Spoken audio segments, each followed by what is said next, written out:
Yeah, they really don't want us talking about this. Number 10. Counter-communication system. The briefing room goes dark, mid-sentence. The satellite link drops and every screen on the wall turns to static. Not a glitch, not a solar storm. Someone flipped a switch, maybe 3 continents away, and the conversation just ended. This system is a mobile electronic warfare rig that floods a satellite uplink with noise. Pure noise. Enough to drown out every signal riding that transponder until the receivers on both ends can't hear each other at all. The Pentagon has a polished term for it. Reversible denial. Flip the switch off and the signal comes back. Flip it on and a country can't fly its planes, settle its trades, or talk to its own generals. Here's the part they don't advertise. It works. It's been fielded. Sabina Space Force briefings confirm Block 10.2 reached initial operating capability on March 9, 2020. The Meadowlands upgrade made the package smaller, more portable, and remotely updatable. Open source analysts count 16 fielded units at key bases worldwide, 16 trucks that can silence a hemisphere. Each one is optimized for geostationary transponders. Those are the satellites that carry television, internet backbone, and military command links. One operator with the right targeting data can cut a nation off from its own infrastructure. But reversible doesn't mean harmless. A jammed satellite scrambles flight plans, blanks financial messaging, and leaves field commanders guessing. Hospitals running telemedicine lose their link. Power grids lose the timing signals they need to stay synchronized. Nobody destroyed anything. Nobody launched anything. But for however long that switch stays on, an entire country's nervous system goes numb. And the part that should bother you most is simple. We don't know how many times it's already happened. Number 9. Maneuvering microsatellites. For years you were told satellites sit still. Fixed points in the sky, doing their jobs, cameras, relays, weather stations, orbital furniture. Then engineers launched machines that move. The Pentagon started small. XSS-10 in 2003 was a test vehicle that closed from 100 meters to 35 meters on a target and held station. Star trackers for navigation, onboard planning software. Tiny thrusters that let it creep closer without asking permission from the ground. Syshekai XSS-11 did it again in 2005 with more autonomy.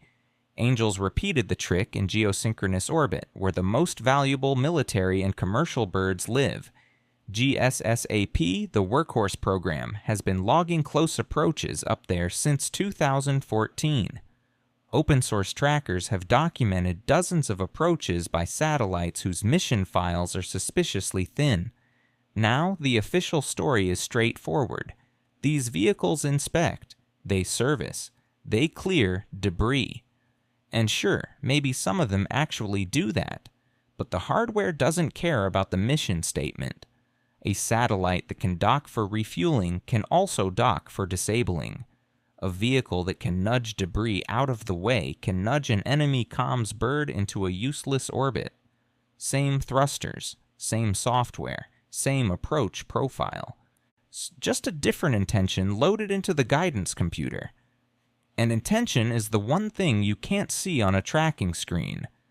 Observers have flagged close approaches in geosynchronous lanes that made no public sense.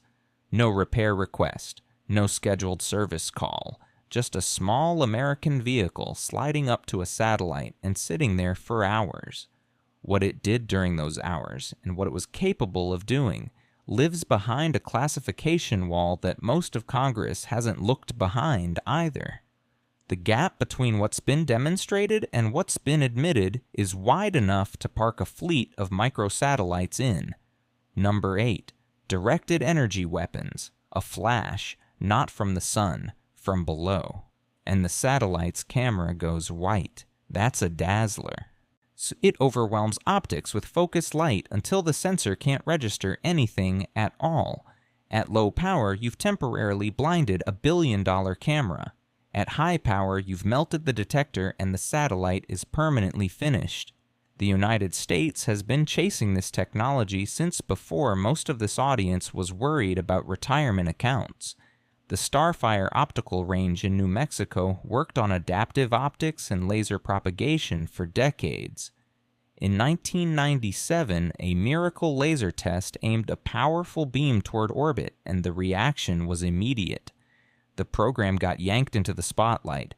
The Navy has moved faster since then. Ship-mounted laser systems originally built to stop drones and incoming missiles have proven they can pump serious energy at a target. And in space, the physics gets easier, not harder. No atmosphere to scatter the beam, no weather to worry about, clean shots, no debris tumbling through orbit for 50 years, wrecking everything it touches. You damage the target and the sky stays usable. Compare that to a missile strike that creates 10,000 pieces of shrapnel circling the planet at 17,000 miles per hour. But clean isn't the same as safe. A dazzled weather satellite spoils forecasts for millions. A blinded reconnaissance bird leaves a commander flying without eyes during the worst possible moment. High-power microwaves push the problem further. They don't need a camera sight. They upset processors and radios across a wide area. A satellite hit by a microwave pulse might just look like it had a bad day, a solar event, a manufacturing defect, an unexplained anomaly. And that's the part that keeps arms control lawyers up at night. When the weapon is invisible and the damage looks like bad luck, what exactly would you bring to the UN Security Council as evidence? Number 7. Kinetic kill anti-satellite missiles. September 13, 1985. Major Wilbert Doug Pearson pulled an F-15 into a near-vertical climb over the Pacific, punched the weapon's release, and sent an ASM-135 missile screaming straight up. No target drone. No practice round. The target was a satellite. The warhead was simple. A miniature homing vehicle carrying no explosives. Just metal meeting metal at more than 17,000 miles per hour. The Solwyn P-78 one research satellite shattered on contact. Pearson became the only pilot in history to shoot down a satellite from an airplane. The program got canceled in 1988 under political and arms control pressure, but the engineering didn't disappear. It migrated. Navy engineers building ship-based missile interceptors realized that a weapon designed to kill ballistic missiles during their arc through near space could also kill a satellite sitting in low orbit. Same altitude, same physics, different target. On February 21, 2008, the cruiser USS Lake Erie fired a modified Standard Missile-3 at a failing National Reconnaissance Office satellite designated USA-193. Operation Burnt Frost, they called it. The cover story was clean. Toxic hydrazine fuel on board. Public safety risk. So had to bring it down before re-entry scattered the tank across a populated area. Maybe that was entirely true, but the timing told a different story. China had destroyed one of its own weather satellites barely a year earlier and caught global condemnation for the debris cloud it left behind. The American shot happened lower, about 153 miles up. Most debris burned on re-entry within weeks. Smart. It proved the Pentagon could kill a satellite and clean up after itself. But the real message wasn't about one dead spy bird. It was about what's already in the fleet. Any Aegis cruiser carrying SM-3 interceptors has the ability to reach orbit right now. The Navy has dozens of those ships deployed across every ocean. The moratorium declared in 2022 sounds reassuring. No more destructive ASAT tests. So it shut, but nobody decommissioned the missiles. Nobody uninstalled the software. The weapon that killed USA-193 is still at sea, waiting for an order that may never come. Or may come tomorrow. Pearson's F-15 has been retired. The capability he proved has not. Number 6. Co-orbital combat satellites.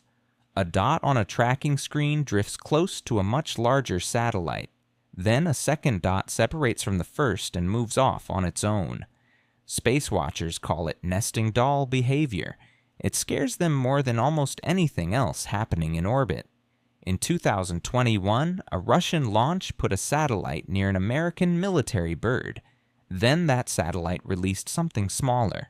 Nobody on the ground could say with certainty what it was or what it did during the hours it spent nearby. Russia didn't explain.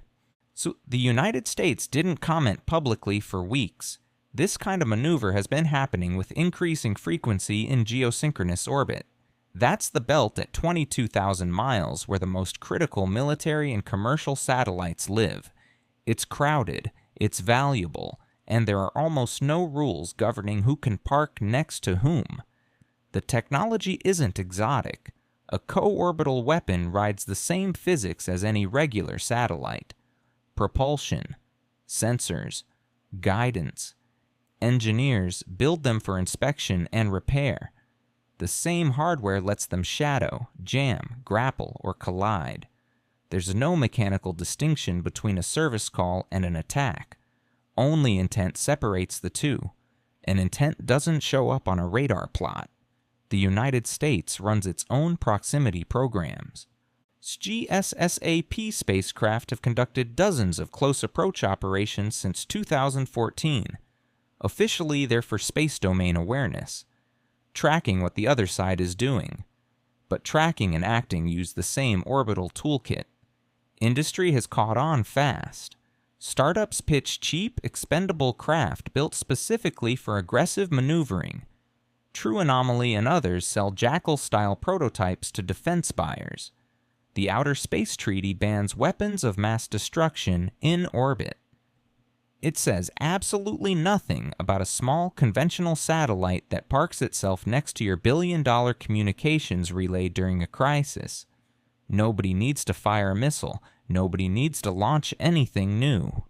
The weapon is already up there, quietly pretending to be something else. Number 5. Reusable Spaceplane Platform. Savanet, it looks like a miniature space shuttle. It launches on a rocket, spends months in orbit doing whatever it does, and then glides home to a runway. Every launch is announced. Every landing makes the news. Everything in between is classified. The X-37B has completed multiple missions, some lasting more than 2 years. The Air Force and now Space Force have been remarkably open about the vehicle's existence and remarkably quiet about what it carries. What we know from public records is limited but interesting. Small satellite deployments have been confirmed after certain flights. Payload swaps have occurred between missions. Sensors have been tested in orbit and returned home for improvement. That last detail is worth pausing on. Most satellites can't come home. They're disposable. This vehicle isn't. So a reusable craft changes the math in ways that make treaty lawyers nervous. You can fly an experiment, bring it back, upgrade it, and send it up again. You can deploy inspector satellites, retrieve them months later, and study what they recorded without anyone else knowing what you learned. You can carry a payload that nobody outside a small circle even knows about, test it in orbit, recover it, and never leave evidence for trackers to catalog. The Outer Space Treaty doesn't mention reusable vehicles. It doesn't regulate dual-use payloads. It doesn't require disclosure of what's sitting in the cargo bay. Defense reporters have speculated about bodyguard satellites, electronic warfare pods, and on-orbit sensor packages. The Pentagon hasn't confirmed or denied any of it. The vehicle keeps flying. Missions keep getting longer. Payloads keep staying secret. And each time it lands, the only people who know what it carried and what it accomplished are the ones who aren't talking. After 6 missions and more than 10 cumulative years in space, the X-37B has spent longer in orbit than some of the satellites it may have been watching. Number 4. Brilliant Pebble Space Interceptors. In 1987, 2 physicists at Lawrence Livermore National Laboratory pitched the Pentagon an idea that sounded like science fiction. Fill low Earth orbit with thousands of tiny autonomous kill vehicles. Give each one infrared sensors, a guidance brain, and enough thrust to steer itself into the nose of an enemy missile during boost phase. No warhead, just collision. Physics does the rest. Edward Teller and Lowell Wood called it brilliant pebbles. The Pentagon didn't laugh. It wrote checks, enormous ones. The Strategic Defense Initiative absorbed the concept, and competing contractors Martin Marietta and TRW started building prototype hardware. Ground tests, sensor validations, suborbital flight demonstrations. This wasn't theory. Components worked. The kill vehicle concept proved itself at scales that mattered. Estimates for a full constellation ranged from $10 billion to $55 billion, depending on who was counting and how many pebbles they wanted in the sky. Key subsystems were classified under special access programs, which meant most of Congress never saw the real technical details. They voted on budgets they couldn't fully evaluate for systems they couldn't fully understand. In 1993, with the Soviet Union dissolved and priorities shifting, so the program was officially killed. But dead programs leave ghosts. The sensors, the guidance algorithms, the autonomous tracking software.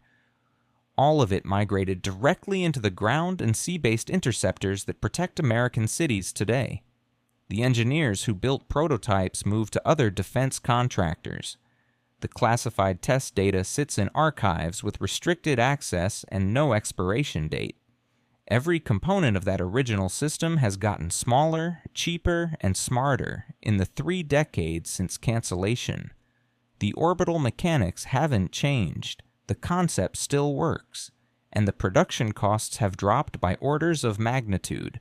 So here's the question nobody in Washington answers out loud.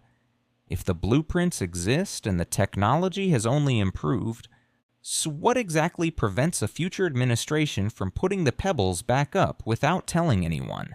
Number 3. Silent Barker Satellite Constellation. On September 10th, 2023, an Atlas V rocket left Cape Canaveral carrying a payload the government barely described. Mission code NROL-107. Program name Silent Barker. And that's roughly where the public information ends. What we know is this. The National Reconnaissance Office and Space Force built it together. It's a constellation of satellites placed in geosynchronous orbit, roughly 22,000 miles up. The exact number of spacecraft is classified. The NRO confirmed more than one deployed from that single launch. How many more is anyone's guess. The program was first announced in December 2017 as a replacement for the aging space-based space surveillance system. That older system relied on a single satellite. One point of failure watching the most strategically important band of orbit on the planet. Silent Barker is a different animal, multiple eyes, multiple angles, positioned at the same altitude as the satellites they're guarding. Ground-based sensors struggle to see fine detail at 22,000 miles. Put your watchers in orbit alongside the targets and you can track every approach, every drift, every thruster burn that shouldn't be there. Military officials have described the program's very existence as a form of deterrence. If your adversary knows you're watching in real time, so they're less likely to try something aggressive near your most valuable birds. But a sensor that tracks can also designate. A satellite that watches can also guide a weapon toward what it sees. The boundary between surveillance and targeting has always been thin in military systems, and Silent Barker sits right on top of it. Reports indicate the constellation should be fully operational by 2026. What it has already observed and flagged remains behind classification barriers. China and Russia have both maneuvered spacecraft close to American and Allied assets in geosynchronous orbit in recent years. Those approaches are what drove the urgency behind this program. The civilian infrastructure sharing that same orbital band includes television distribution, banking networks, weather monitoring, and emergency communications. A confrontation at that altitude doesn't stay in space. It comes home with every dropped signal and every failed transaction. And the satellites built to prevent that confrontation are now potential targets themselves. Number 2. expendable combat satellites. Here's a pitch that would have sounded insane 10 years ago. Build a satellite cheap enough to throw away. Launch it, use it hard, and let it die. That idea flips decades of satellite doctrine on its head. For generations, every spacecraft was precious. Hand-built, over budget, years behind schedule, and irreplaceable once it reached orbit. Lose one, and you've lost a capability that takes a decade to rebuild. Expendable combat satellites accept loss as part of the plan. Industry calls the concept a tritable design. Build many, build fast. Sashu, build cheap enough that losing a few doesn't wreck your budget or your strategy. Startups and defense primes are already building them. True anomalies. Jackal prototypes and similar craft are designed to maneuver aggressively on command. The Pentagon buys these prototypes and tests them. Procurement notices favor speed and low cost over exquisite engineering and 40-year lifetimes. For military planners, the appeal is obvious. You can swarm a target. You can sacrifice vehicles as decoys. You can deny an enemy capability without risking a flagship satellite that costs more than a guided missile destroyer. Cheap hardware lowers the threshold for action. And that's precisely the problem. When losing a satellite becomes affordable, the political cost of using force in orbit drops with it. More throwaway vehicles mean more objects in orbit and more collision risk. A cascade of debris can shred constellations that modern life depends on, and that debris doesn't respect ceasefires or treaty language. The Outer Space Treaty bans weapons of mass destruction in space. It doesn't ban conventional tools designed to maneuver into a rival and end its mission. Diplomacy moves at the speed of committee meetings. Technology moves at the speed of a startup funding round. Navigation could wobble for shipping lanes. Weather forecasts could degrade during hurricane season. Emergency communications could drop during the disaster that needed them most. We've built a civilization that depends on orbit, and now we're filling that orbit with machines built to be sacrificed. If that doesn't sound like a problem waiting to happen, you haven't been paying attention. Number 1. Unacknowledged space weapon. Breaking Defense reported something unusual. Senior Pentagon officials once planned to pull a single, long-hidden weapon system out of the classified world and demonstrate it publicly. Not leak it. Not hint at it. Show it. The argument behind the push was simple and hard to argue with. Invisible deterrents don't deter. If your adversary doesn't know what you can do, they might test you anyway.